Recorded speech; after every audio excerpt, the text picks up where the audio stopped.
भिखारी की दर्द भरी कहानी। हर दिन एक भिखारी दरवाजे के पास आकर भीख मांगता था और घर का मालिक उसे हमेशा घर के बाहर आते ही देख उसे फिर चला जाया करता था।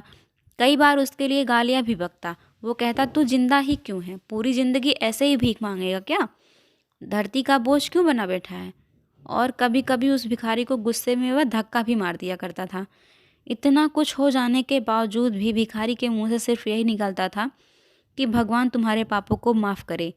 एक बार सेठ को धंधे में बड़ा नुकसान होने की खबर मिली। सेठ बहुत परेशान था। तभी उसके दरवाजे पर वह भिखारी आया। गुस्से में अपना आपा खोते हुए सेठ ने उस भिखारी को पत्थर दे मारा। पत्थर लगने के कारण भिखारी का सिर फूट गया और उसके सिर से खून बहने लगा।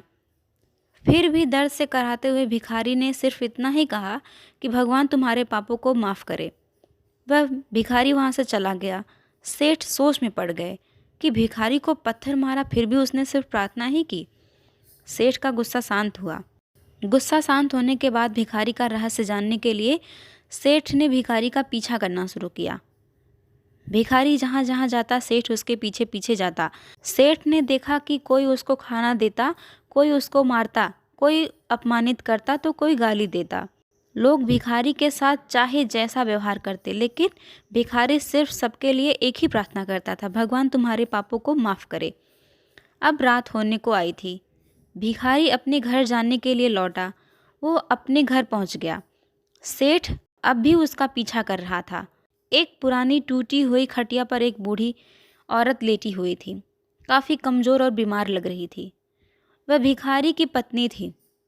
अपने पति को वापस आता देख वह खाट से उठकर बैठ गई। पत्नी ने अपने पति के भीख वाले कटोरे में देखा, उसमें सिर्फ आधी बासी रोटी थी।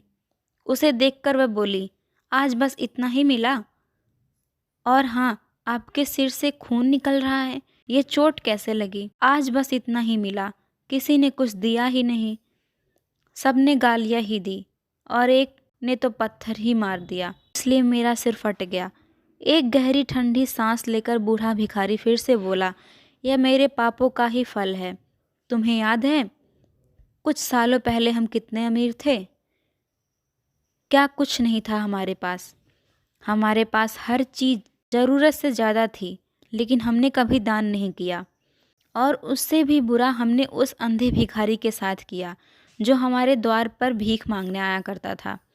बूढ़ी पत्नी की आंखों में आंसू आ गए।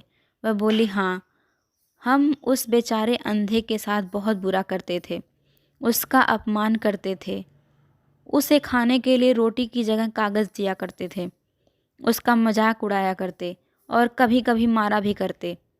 मैंने कभी उसको रास्ता नहीं दिखाया।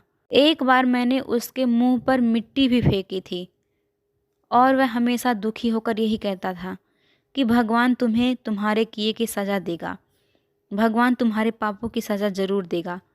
उसका श्राप आज सच हुआ और हम इस दुख भरी ज़िंदगी में आ गए। भिखारी बोला, हाँ, उसका श्राप सच हुआ, इसीलिए मैं किसी को बद्दुआ नहीं देता, चाहे कोई मेरे साथ कैसा भी बर्ताव करे। मैं हमेशा उसके लिए प्रार्थना ही करता हूँ। मैं नहीं चाहता कि कोई भी हमारे जैसी ज़िंदगी का अनुभव करे, किसी को भी हमारे जैसे दुखों का सामना करना पड़े। वो नहीं जानते कि वो कितना बड़ा पाप कर रहे हैं, इसीलिए अनजाने में हुए पाप की ऐसी सज़ा किसी को भी ना मिले। सेठ वहीं पर छुपकर यह सारी बातें सुन रहा था। अब उसे सब कुछ समझ में आ गया था। भिखारी और उसकी पत्नी ने वह आधी रोटी मिल बांट कर खाए और भगवान को धन्यवाद बोलकर सो गए। अगले दिन भिखारी फिर से भीख मांगने सेठ के घर पर आया। सेठ ने पहले से ही गरम रोटी उसके लिए निकाल कर रखी थी। उसे देते हुए सेठ विनम्रता से बोला, माफ़ कर दीजिए बाबा, मुझसे बहुत बड़ी गलती हो गई।